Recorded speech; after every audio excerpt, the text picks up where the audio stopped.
success. I hope. Yeah, hopefully. Yeah. Yeah, At my age, I get too much success in the whole bladder department. Of Of course, I none of mean, you guys are probably going to survive to the age where you get to experience that for yourself. The missiles will probably be flying inside a month. well, hopefully. Yeah, it would be nice to grow old happily, slowly, and healthily, or maybe as healthily as possible. Okay, so Yeah. Okay. well, on that optimistic note, yes, I think it is my duty and pleasure, I think, to start and to moderate this Meet the Offer panel with Peter Watts, whom you can see wearing proudly the Konline T-shirt, which is awesome, I would say, I think. And so what I would like, sort of maybe what we could do is I will try to ask some questions, but I do encourage everyone to ask questions themselves. The whole panel will be in English, as far as I know, so we all feel comfortable, I think. I don't know, but now I wondered if I should do a serious introduction of you. I don't know. Am I a serious? You could do a serious introduction, or I could complain about this T-shirt, because though I think it is an absolutely kick-ass, awesome T-shirt, and Yes. I love it. I was expecting to get that sort of weird purple unicorn from hell thing that was the original logo, right? I got this, which is nice. I mean, it's LGBTQ2 friendly, and it's very shiny and it's cool. But I was looking for something that would make me look more dangerous and evil, and this really isn't it. And really, what more introduction do you need? I think yes. Yes, that's true. I went to your blog. I went to your blog to look at what I could say, but yeah, I think you should email the organizers to print a T-shirt like that for you. I mean, do you know if they actually have the purple ones? I do not know. I don't know. I am going to sort of maybe lobby, because that's a great idea. So Peter, what's everybody? We're talking about T-shirts, but apart from talking about T-shirts, so Peter Watts is an author, as you can see, as you probably know. Also a marine biologist. And how do you? Because this is the part on the blog that I loved, the part about the offer. I'm going to read it. I have to. Sorry. Peter Watts is an awkward hybrid of biologist, science fiction author, and, according to the U.S. Department of Homeland Security, convicted felon terrorist. Love the terrorist, by the way. How is it that? How did it happen? What, the terrorism thing? Sorry. The terrorism thing or the biology? No, the terrorism thing. Let's drop the terrorism thing, but rather, how is it? I wanted to ask, like, how does it help to be a marine biologist and a science fiction writer? You're asking if my formal scientific background helps me in writing my science fiction? Yes, exactly. Yeah. Well, yes and no. I mean, on the one hand, it's I think it's obvious that I have a better understanding than a layperson about how science works in general. And I think that benefits me, ironically, when I write about stuff that doesn't have anything to do with marine biology. Yeah. And I'm not making any kind of new or brilliant insights here. It's been noted before that Isaac Asimov, for example, had a PhD in biochemistry and barely wrote anything about biochemistry, because the more you know about something, the more encrusted you become in the facts of the present day knowledge of that field. And so you suddenly realize why all the things, the cool ideas you have couldn't work, because you know too much. And I think it's interesting that when I was writing my first novel, Starfish, which is mainly set underwater, you could see that the critics would all talk about how you could tell that he's a marine biologist. He knows his marine biology, blah, blah, blah, which was fine. But nobody ever actually, as far as I know, read that book and thought, hey, this gives me a really great idea for a piece of marine biology research. Or, this book inspires me to go into marine biology. Whereas when I switched over into the next book, where I just basically ported Darwinian principles into digital ecosystems, all of a sudden people started writing theses about it, and people started doing, there was apparently somebody in the US military industrial complex down at the Lawrence Livermore labs who was inspired by some of the ideas I came up with in Maelstrom in his own research, but he could not, as I am fond of saying, he could not tell me what the research was because I didn't have the security clearance. And I found it interesting that, and when I write Blindsight, it has a whole lot of neurological and brain science stuff in it, but I didn't have any formal training at all in that. And that inspired certain people to go into neuroscience. The book itself started showing up in neuroscience labs.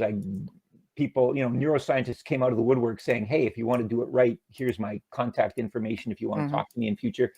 It seems to have, like, the less I seem to know about something when I write about it, the more impact it seems to have.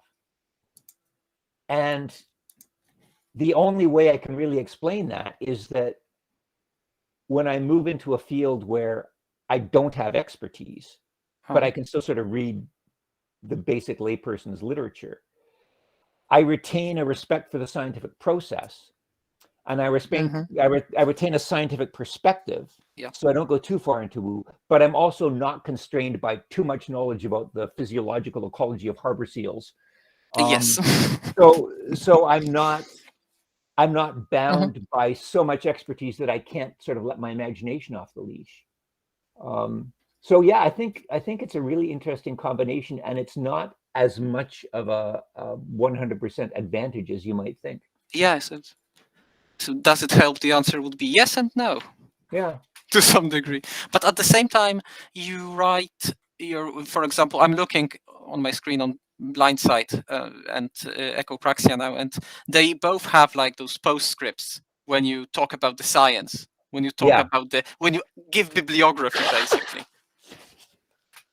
And I know this reading Blindsight sort of inspired me to read, who was this? I forgot the name. Metzinger, I think. Metzinger, yeah. Yeah, exactly. And why do you put them there, out of curiosity? Why do I put them there? The postscripts, yeah. I find it interesting that I think people reading Blindsight, I think more people now who have read Blindsight have read more of Metzinger than I actually have. Because I still haven't finished Being No One. I've dipped through it. I've read big. That's a big book, yeah. But I haven't gotten I haven't read it from cover to cover yet, and I think a lot of readers have. Why do I put them there? Well, at first it was just kind of, it was a shtick, right? Here I am, the big tough marine biologist writing a book set under the sea. Hey, wouldn't it be great if I read a little postscript saying, hey, here's the science? Because as far as I knew at that time, nobody was doing that. I think Michael Crichton did it in a couple of his books, but they were made up references. Okay. So I thought it would just be kind of cool. And there was also a sense of probably sort of my own wounded insecurity, and like I would be afraid that, because I used to be a scientist, right? Yes. And now when I was playing Dungeons and Dragons sort of on the weekends during my PhD, whereas all my other serious scientist friends were trying to get into nature and writing their latest paper on the left lacrimal secretions of seagulls and so on. So there was kind of this defensive-ness, perhaps, where it would be like, all right, if you assholes decide to pick up my book and try and punch holes in it, I'm going to give you a bit of a, it's kind of an attempt to retain some sort of scientific credibility. And of course, the ironic thing is that, none of those people would ever be caught dead reading my stuff anyway. Probably. So it wouldn't make it. So that's the way it started. And I just kept going. And over time, it became, some people would say that they actually found the bibliographies more interesting than the novel itself. And of course, in that situation, I'm not going to throw away the best part of the novel. So from that point on, Yeah, sure. I started really leaning into the bibliographies, both because, I mean, it was cool. I mean, there's three reasons. A, it was cool, like just to say, hey, this is, I'm not making this stuff up. This is interesting, and here is where you can go to learn more. B, basically to cover my ass against nitpickers, so that if somebody comes up and says, you got this wrong, I can say, hey, I didn't get it wrong. This guy who published in Science got it wrong. And thirdly, it's because people just seem to like the damn things. People decided they started liking even people who sometimes hated the books would say that they really liked the bibliography. So yeah, I will probably keep doing that until there's this groundswell of hatred that tells me to stop. Hopefully, if there is, there will be a swell of positivity to keep you going. But yeah, I'm just looking at this part here. References and remarks, you write, to try and convince you all I'm not crazy. Right? Yeah. Or failing that, to simply intimidate you into shutting up about it. Yeah. Of course, that was kind of blew it, because now, basically I exposed my agenda. So now nobody's going to be intimidated, but what can you do? Maybe. But if they want to nitpick, they have to be prepared. Yeah.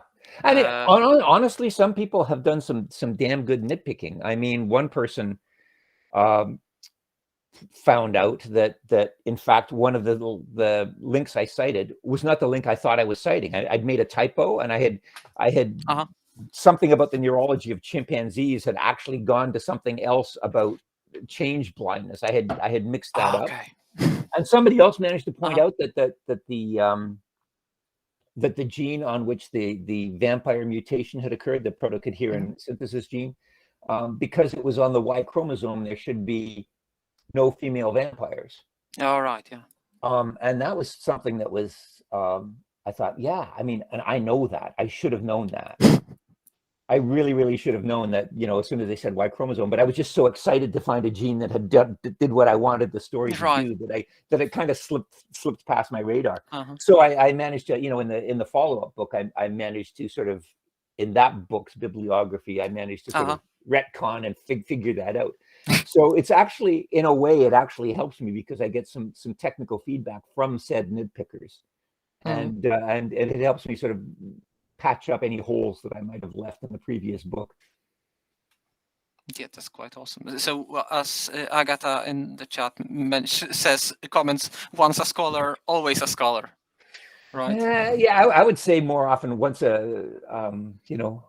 once an insecure ass coverer, always an insecure ass coverer.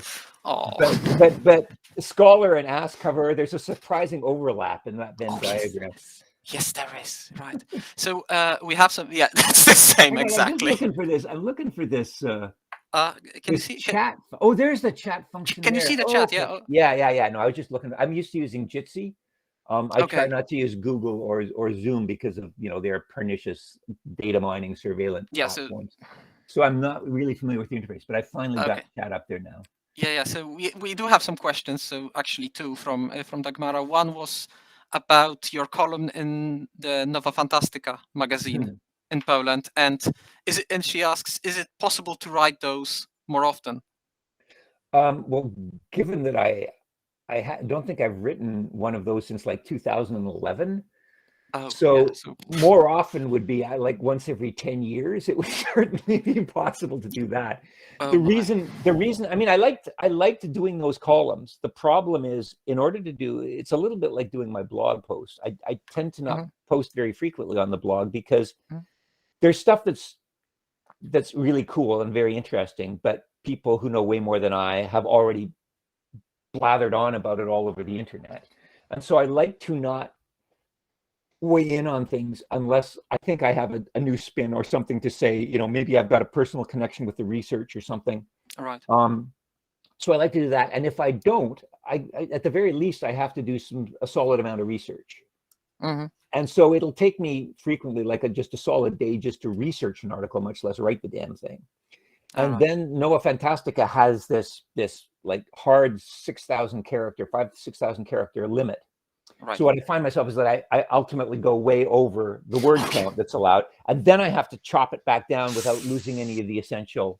You build your Frankenstein's monster, and then you have to chop off its arms and legs, and somehow have it still work. So all that happens, and then at the end, I got paid like, $50 per column. So what we're basically talking about is 2 days of work for which I get $25 a day. Right. And given the amount I get paid for other stuff that I do, I was literally losing money writing that column.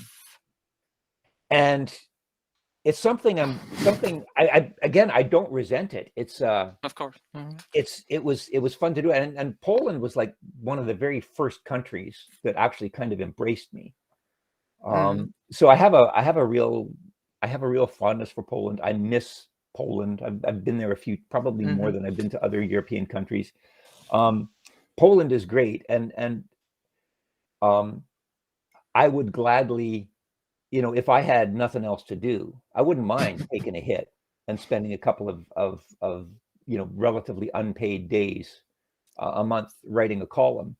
It's just that I have these other things to do, and I have bills to pay and a mortgage to meet. Of course. And I'm not George R. R. Martin or Neil Gaiman, right? My income level is I'm making a living at this, which is absolutely amazing. Right. But I'm certainly not rich, so I kind of have to weigh my priorities. I'm certainly not averse to. In fact, I've got a couple of stories that haven't come out anywhere. I don't imagine they sold in Russia, but I don't imagine they're coming out in Russia anytime soon now. Well, yeah. I actually plan on hitting up Noah Fantastica to ask if they'd like to publish a couple of recent stories of mine.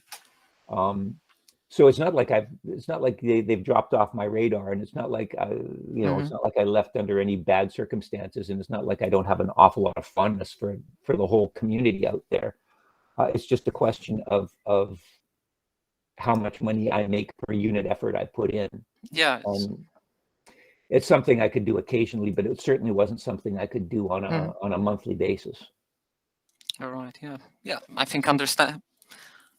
Not a very happy, optimistic answer, but an understandable one. But yeah, keep us in mind, please. So there is another question from Dagmara. So she asks another literature question. Would you ever write a biopunk novel?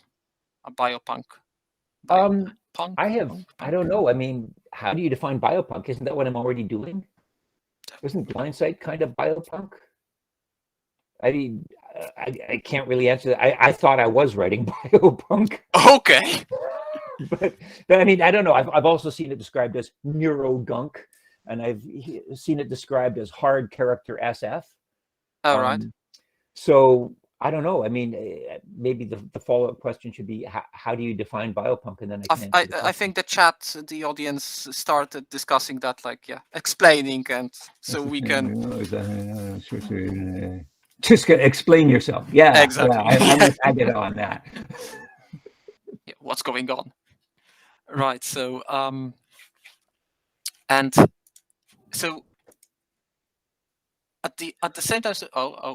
Yes, biopunk is mostly defined by.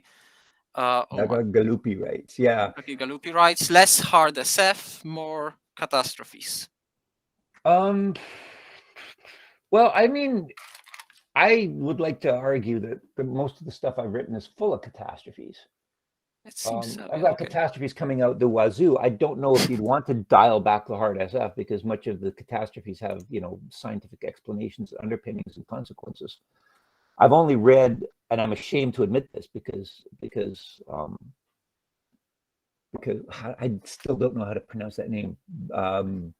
Baskib Galuppi. Yeah, I've only read like one or two of his short stories, and I'm really impressed with what I've read.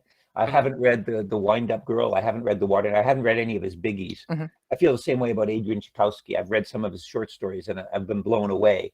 But I still haven't read Children of Time or Children of Ruin. I'm way, way, way behind the curve on all these things that I've just started reading Infinite Jest 2 days ago. So that tells you how far behind the curve I am. But yeah, no, if biopunk involves writing what I am writing now, which is, eco catastrophe type novels, but with less science, I don't see why I would do that, because I think the science is integral, both to the nature of the problem and to the nature of any solution.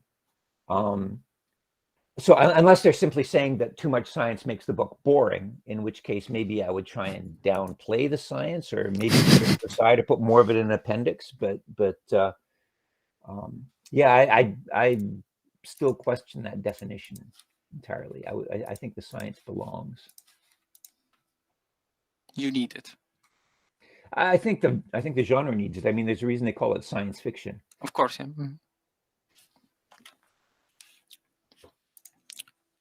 Oh, sorry, so it's beeping all the time. And is there anything you would like to write, but are writing or would like to write in the future? Well, I'm currently kicking off. Well, I want to finish. Geez. Well, I mean, as most of you probably know, I mean, if you signed up for this, you're probably familiar with my work.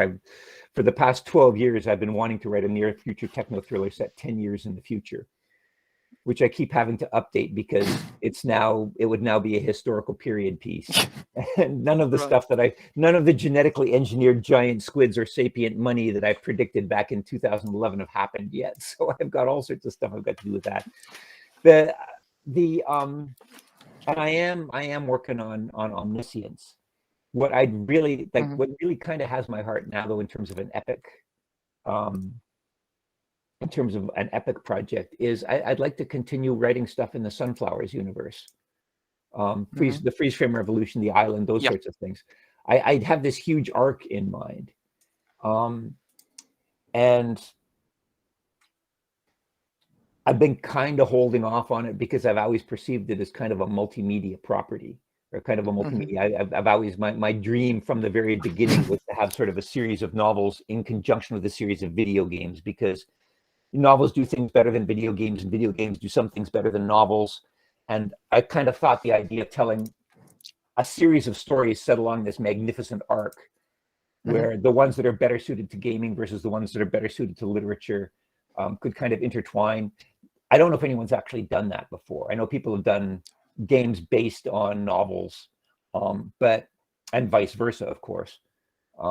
But the idea of planning something where you have a coherent arc with a specific endpoint is something that I'd like to do. But while I can write the novel part of it anytime I want, the video gaming part of it is a lot more difficult to break into. I work intermittently on video game gigs. I'm working on a video game gig right now, in fact.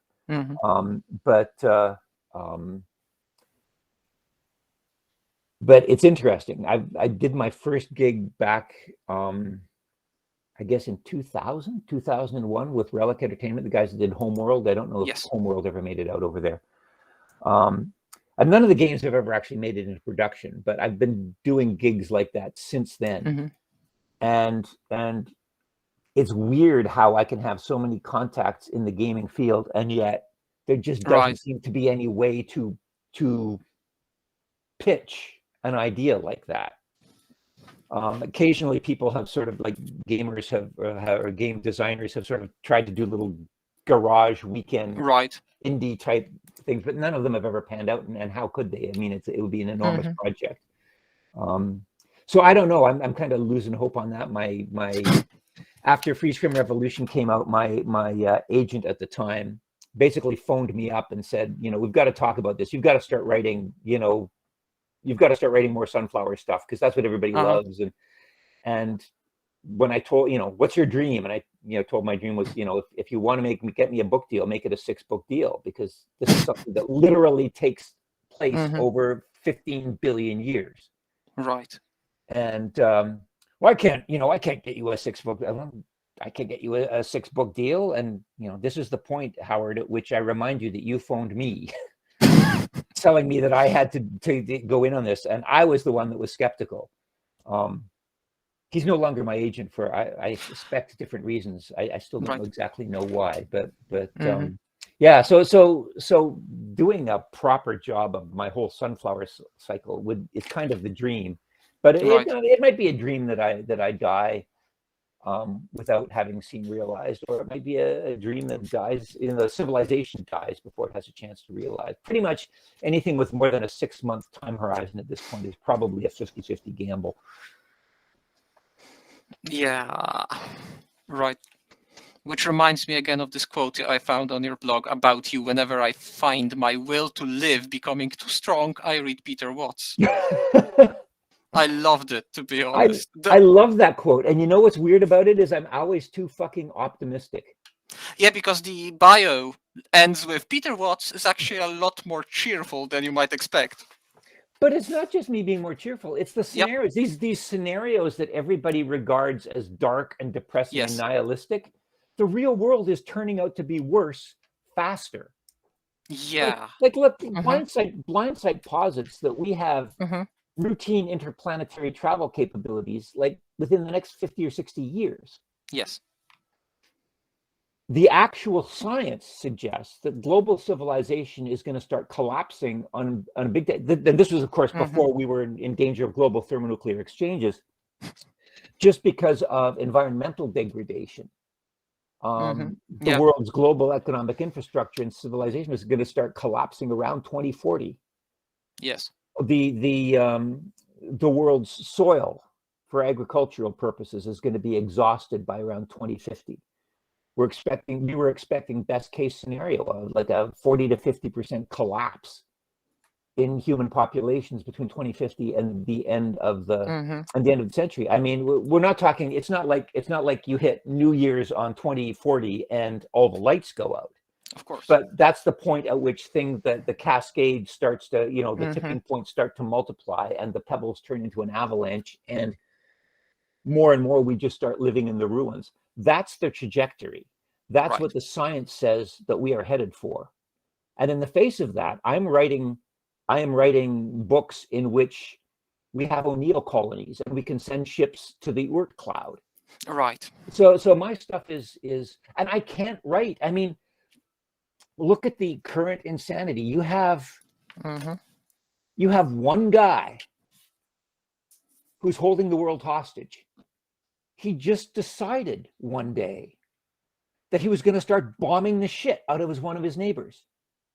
And nobody else is going to do anything about it, because if you go toe-to-toe with the Ruskies, you escalate up into a nuclear and a nuclear exchange. And, yes, we don't want to see Ukraine fall. But is it worse than a global nuclear war? Yes, we don't want to see Moldova fall and Ukraine. But is it worse than a global nuclear war? There is no stage at which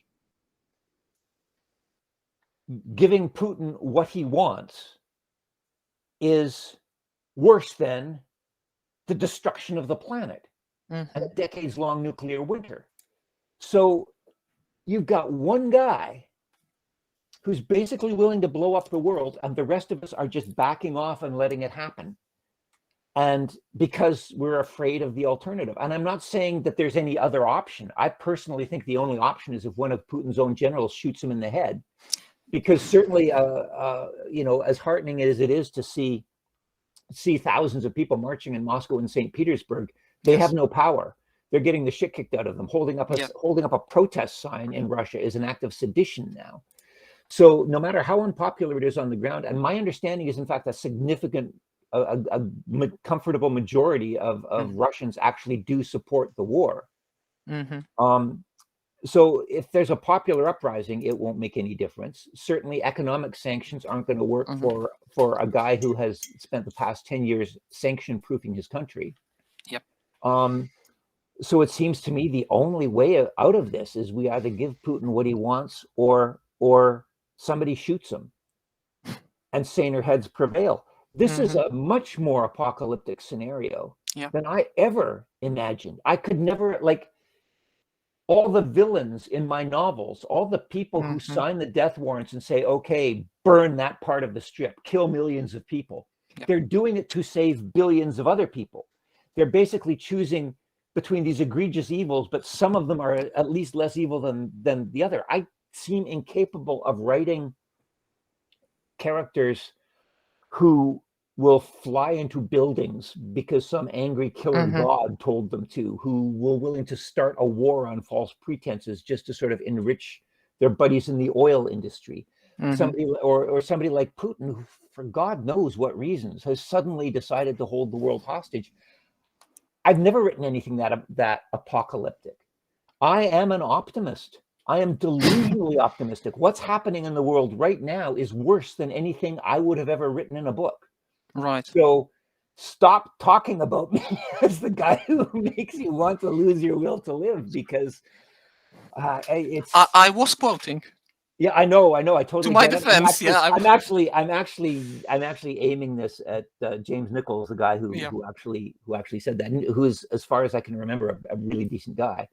Right. But I think as a species, we are wired for delusional optimism for very understandable reasons. In evolutionary terms, we can't internalize long-term consequences. We always think we're going to be the ones to survive because it gives you a bit of an edge. Right. Because we are all like that, and I'm no different. I can follow the science, and I can write something, and I can say this is rigorously where we're headed. But in my gut, I'm still wired as a human being. And until somebody rewires my brain, I will still be delusionally optimistic. And look where that gets us. Yeah, and sort of continuing, so this recent, what you just said, sort of, there's a lot of comments on it, on the chat. And one nice question is, so if Blindsight by Tomasz, so if Blindsight was written recently, would it be much darker in tone? Apart from comments that it all sounds like catastrophic horror, the people who are like Thanos in the Marvel movies, I guess. One optimistic point, that Homeworld became a legend, and part 3 is coming soon. So yeah, I know, but I didn't have any part of that. But still, I was hired to do Homeworld 2. Yeah. And there was a lot of controversy over the, internally over the version that I wrote, and it ended up being sort of turned into a Shakespeare in space kind of thing, which I wasn't all that keen on. Right. And then the entire project collapsed because of a dispute between Relic and who was it? Was it Sierra that was their distributor back then? And the entire project collapsed. And then by the time they came back and it got reestablished, they brought in a new executive producer from Texas, and and he had a girlfriend who had once written a pamphlet on how to monetize Facebook apps, and so she obviously had significant writing experience, and so he brought his girlfriend in to write it, and that was the last I saw of it. Right, I had nothing to do with, which is really a shame, because I got a lot of the inspiration for my sunflower stuff came from my work on Homeworld and the kind of things I was trying to do with that. So yeah, Homeworld, the original Homeworld, I haven't played the second one, but the original Homeworld, I think, was, legendary for good reason. I thought it was a beautiful, at the time it was state of the art. It was a beautiful game. It had a wonderful interface.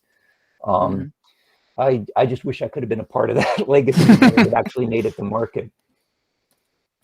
But coming back to this, if Blindsight was written recently, would it be darker in tone? Would you even write something like Blindsight?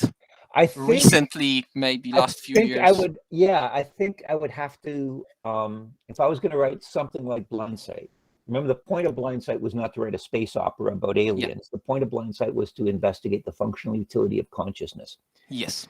I think that if I was going to write that book now, I would not set it in space. I would not use aliens. I would use some kind of, because at this point, I just, when I was writing Starfish, stuff that I was predicting for 50 years in the future started happening before the book was even published. Yes. So my attitude going into Blindsight was, okay, I'm not going to make that mistake again. It seems kind of crazy to think that we could have an ICANN antimatter drive by 2080. But on the other hand, I didn't think there was going to be deep sea ecotourism in like 2001, and there was. And I didn't think that the internet was going to have weather fronts and storm maps in 2001, and there was. Exactly. These were things that I was predicting for like several decades hence. So what the hell? I'm gonna bring it closer, because I'm not going to be caught. I'm not going to be caught stale dating again. At this point, I don't think there's much chance that we're going to have that kind of infrastructure in space. Right. I don't think it's plausible. I could still write it. I think the novel still stands up as, an exploration of these things as a what if, because the point of science fiction is never to say this is what's going to happen. It's supposing this happened, what would be the consequences? So I think that if I was going to do it this time, I would explore the theme perhaps more through the genetic engineering of humans. Maybe focus more on the vampires, and keep it on. Maybe some kind of a retroviral disease that sort of corroded out the center. More like the zombies in Echopraxia, kind of something that actually allows you to continue to fight the soldiers, the military, the West Ham Alliance that have the little switches. Yes. That some of my side stories have dealt with about being able to shut consciousness out of the command loop and so on. I'd probably go more in that direction than to introduce the scramblers. And that's a shame because the scramblers are kind of cool in their own right. Whether or not they're put aside the whole consciousness thing. I just had a ball designing an alien that was just a real alien that didn't even have genes, that lived in a completely different environment from us, that had a different reproductive strategy. All that stuff I thought was just awesome, and it would be a shame to lose it. But I don't think my heart would be in something like that now, because I just can't see a way of getting from there to here at this point. Right. And Dagmara is giving you, I think, ideas suggesting sea vampires, maybe, and that the bottom of the ocean is still quite unknown. So maybe combining sea those vampires. motifs. Well, I mean, if you go back into Starfish, you'll see that one of the characters in Starfish that wasn't one of the Rifters, but was sort of stuck down with the Rifters, bunking with them for a while, and started to regard them as vampires. Because they sort of only came out at night, and they had these sort of, but I mean, even back then, I mean, largely unknown, yes, but also not so much unknown as you thought. I had to relocate the setting for Starfish several times while I was writing it, because NOAA, like the National Oceanic and Atmospheric Administration in the States, and various aquariums and research facilities kept going down to the places that I wanted to set my thing on, and finding, very cool stuff, of course, but not finding giant viperfish or killer gulper eels, right? So I had to keep, like, I was at that point when I was writing it, I was like afraid somebody was going to set up a fucking Starbucks down there. Right. Like everybody, like they planted these great, University of Victoria planted this whole network of subsea sensors that was relaying stuff in real time, and NOAA was sending down submarines, and they were like, everybody was going down to the hydrothermal rift vents, and I had to keep changing the location so I could find a place that nobody had been to yet. And I ended up just kind of making a place up out of whole cloth, called it Channer Vent, out of all right, my girlfriend at the time, and of course that resulted in some, as soon as people started finding out that Channer Vent was named after Laurie Channer, who I was living with at the time, then Channer's Vent had all these pornographic implications. Okay. So I see. So yeah, that did not turn out as I was expecting. But yeah, I didn't know that. The idea of vampirism in the deep sea is something that kind of, deep sea anglerfish, the males are the size of thimbles, and the females are the size of bloated medicine balls, and the males will come up and bite onto the females and literally suck their blood. You actually have deep sea vampirism down there. Right. And they will not just suck their blood, but they will fuse circulatory systems, and their heads will disappear. And so what you end up with the end is a female anglerfish with like sometimes 2 or 3 dozen little parasitic male tails sticking out, belching sperm. So that this is how you reproduce when resources and potential mates are really scarce. So that kind of, I could not go with the classic "I come to drink your blood" vampirism, but there's vampirism, and then there's vampirism. Yeah, and of course. Biology gives you some really cool ideas. I mean, that might be an interesting. Maybe that will be the next evolution of Rifters biology. Is that they start reproducing by sucking onto each other's. No, that's not going to happen. But it's worth thinking about. I mean, I could go back to the Rifters universe with a couple of short stories. The chat, Agatha in the chat is, we want this story. Why not? The moment you said no, I won't.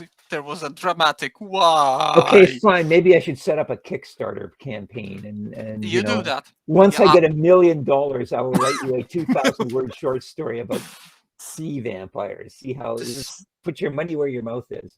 Yeah, and then or alternatively, maybe if I raise $1 million, I can send it all to Ukraine, and then I'll sort of write the story as a stretch goal. I don't know. Yes, exactly. But that's great. Yeah, work hours per. Yeah. So, but vampires, I think. Yeah, but the vampires were mentioned. I think when I was reading your books, I loved the Blindsight. I loved the idea of vampires, to be honest, and. Why? But at the same time, I was a bit sort of maybe not skeptical, but surprised. Right? We have a science fiction novel, and then we are vampires. So we have vampires. So I would like to maybe ask a different kind of why. Why vampires? Well, in space. To see if I could do it. I mean, it's a pretty dumb. I mean, I don't know. I've told this story a number of times, and I don't want to bore the 20 people that are online if they've heard it before, but well, I mean, the whole idea of the vampires has its genesis, I guess around 1999, 2000, when I was at this con in Alberta, which is one of the provinces in Canada. It's sort of out in the prairies, and somebody stuck me on a vampire panel. And this was just right after Buffy the Vampire Slayer had started. And so, and I don't know anything about vampires. I'm not interested in vampires. I've not seen Buffy the Vampire Slayer. But I did something to piss someone off on the Concom. So they put me on this, I guess, I still don't know what. So they put me on this panel about vampires.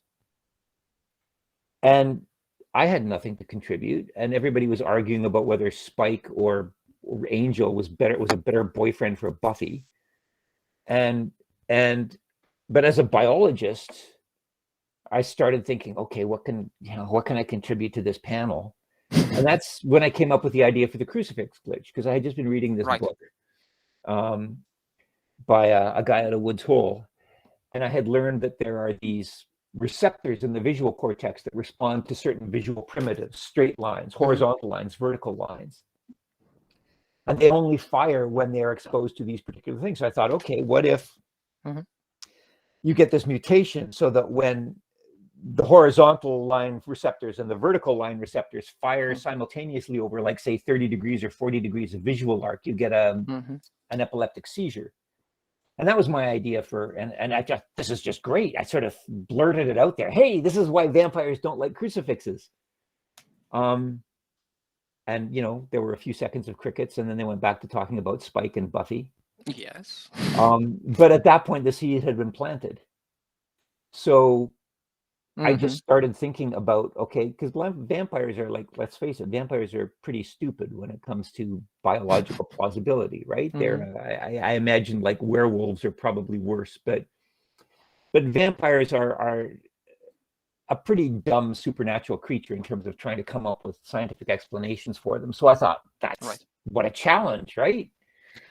So I started from there, and just over the years, I came up with a series of pseudo-scientific explanations for how a living mammalian vampiric type subspecies of humanity could conform to these classic tropes. And I didn't really know what I was going to do with it. I sort of entertained the idea of making one of those coffee table books on, the evolution and biology of vampires, and everybody I spoke to thought it was the worst idea they'd ever heard. Nobody would pitch it. Nobody would buy it. But then I was writing Blindsight, and each one of the characters in Blindsight serves to, I guess, illustrate a different aspect of the consciousness problem. Yeah. And halfway through Blindsight, I suddenly realized, there's a vampire would actually kind of fit in there in terms of something that lives in a constant dream state, that has multiple threads of consciousness going on at the same time, but no one is in control. Yeah. And so I just kind of slotted it in, and it was kind of a joke. I mean, I've had people ask me seriously if I actually believe in vampires. And I've seen people on YouTube, say, "Is this real?" when they see the shareholders, the little PowerPoint presentation I made from the pharmaceutical industry on taming yesterday's nightmares for a better tomorrow. Some people actually take it seriously. And at least 2 people who actually work in the pharmaceutical industry assume that I worked in the pharmaceutical industry too, because apparently this is the kind of thing they do. Oh. So so that is how you got space vampires in Blindsight. And it was also kind of a wink. Like, obviously vampires are stupid. And it was like kind of my way of saying, hey, this is kind of a cool idea. What do you think of this? But it was also kind of a joke, and it was like kind of a, hey guys, look, I know this looks really pretentious and self-important and stuff, but here, space vampires. Obviously, I know how to laugh at myself. Yes. So and then people took it a bit seriously sometimes, I think. Yeah, but I'm not ashamed of it. I think it's cool. I think it works. Yes. But I also think vampires are stupid. But that doesn't, make it less fun, I think. Oh yeah, no, to be honest, it was great. And who else can be pretentious if not vampires in popular media? Yeah, they may be still cool and stupid. Both at the same time, I think. Yeah, no, I think part of what makes them cool is the stupidity of them. Yes. It's that is what kind of satire and parody are based on, taking things with a sort of kernel of reality and expanding them to the point where they just become ludicrous. And I do that. Sometimes I even do it on purpose. Right. Yeah, there is a very serious question, maybe a doubt in chat again, about vampires, and your vampires specifically. So they don't sparkle, right? They do not sparkle. I suppose if you put their blood through a mass spectrograph, there might be some, I don't know, fluid, but that's about as close as you get. So we're slowly drawing to a close of this panel. Are there any questions from the chat, maybe, to finish off? The Polish Blindsight version did have an awesome cover. I really did not like the original North American release cover art. Although there have been subsequent editions that have done better. But yeah, the Polish Blindsight and Echopraxia covers were I liked all of them. There were a bunch of them, but they were great. So could you show us your cats? Very serious question again. Hang on a second. Here are 2 of them. Okay, yes, please. 2 of them. Okay. Hello. This is Doofus. Hello, Doofus. This is Nutmeg. Oh, hello. I think we don't hear it, but I think all of we could hear the collective from the whole from the whole audience. Yes. I'm gonna guess that Swiffer is probably outside, but I'll go out and grab whoever else I can. I'll be right back. Okay, sure. Yeah, thank you. What have I done? What have you done? Yes, kitties. Yes, exactly. No, it's a.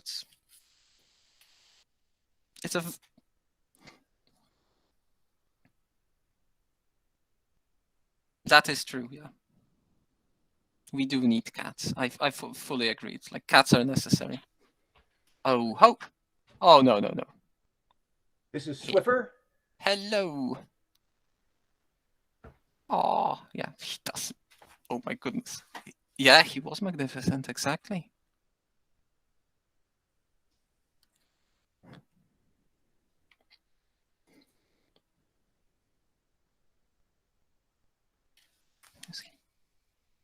He went cat hunting, I think. Yes, that was very angry. More cats. Oh, hello. This is Bog. Hello.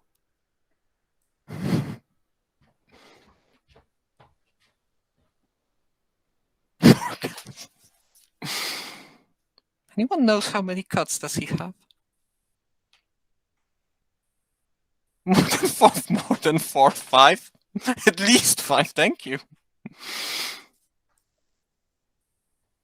Did you let Blumps downstairs?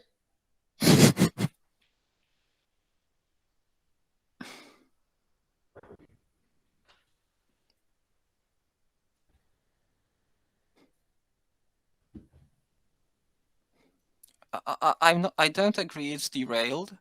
I believe that it is according to plan because I was relaying the questions of the audience. No derailment at all.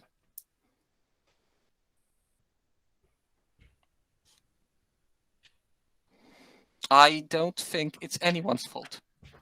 I think it was meant to be. This is Blubbery Panda. Blubbery Panda. Oh my goodness. Technically Blueberry Panda, but she's fat, so.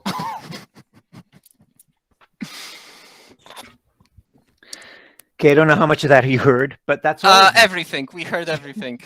We've heard everything about Blubbery Panda, yes. The chat exploded. Ed commented 20 cats later. Yeah, exactly. Hey, you asked. I told them. Someone before said, meet the offer derailed by cats. It's not derailed. This is according to plan. I relayed the question of the chat and the chat wanted your cats. They got your cats. I think that's fair. Also, I got to point out there was an element in one of my novels that involved the death of a cat that was inspired by my actual cats. And also sometimes when a cat sits on your lap, you can't move. Like that's kind of the house rule. Yeah, and when that happens, you got no choice but to, assuming you can get your laptop onto your lap, it forces you to write. So cats actually do enhance the writing process. Yeah, motivate you. Yeah. Though in my experience, just to give it a little bracket, because I think we should be finishing, unfortunately, soon, but we are going to meet you in about 1 hour. Yeah. In the astrophysics panel, I think, yeah. But to give it a little bracket, my experience says that not only when a cat sits on your lap, you cannot move. A cat will sit on your lap exactly 30 seconds maybe before you have to go to the toilet. Yeah, I have everybody in this house actually has developed iron bladder control. Oh my. Yeah, also, I can imagine, yes. Because we have exactly that. We have exactly but the thing is, the loophole is, it's house rules, is that you can lure them off. You cannot push them off, but you can lure them off. So what we've started to do is every place we have chairs or couches, we have a little cache of cat treats within reach. Genius. So if we absolutely have to, we can just sort of hit the drawer. But then, of course, when they hear the drawer open, every cat everywhere in the house converges. So whereas once you were trying to get like one cat off of you, all of a sudden now you've got 5 cats demanding to be fed. Oh, yeah. But I'm not complaining. The price you have to pay. Yeah, that's a great life hack. I hope everyone remembers that. All right. So thank you very much for showing us your cats and talking a little bit about your books as well. And the chat also says, thank you, Peter Watts, author who writes cat punk novels. Now there's a genre that needs to be invented for sure. There we go. This is very creative panel, I think. So thank you very much. And I think I would like to thank the audience for the questions. I tried to ask as many as I could. And see you in about an hour, I think. Okay. Thanks. See you guys later. And thanks a lot. Thanks for dropping by. It was fun. It was a pleasure. And yeah, see you. Bye. Bye. Thanks.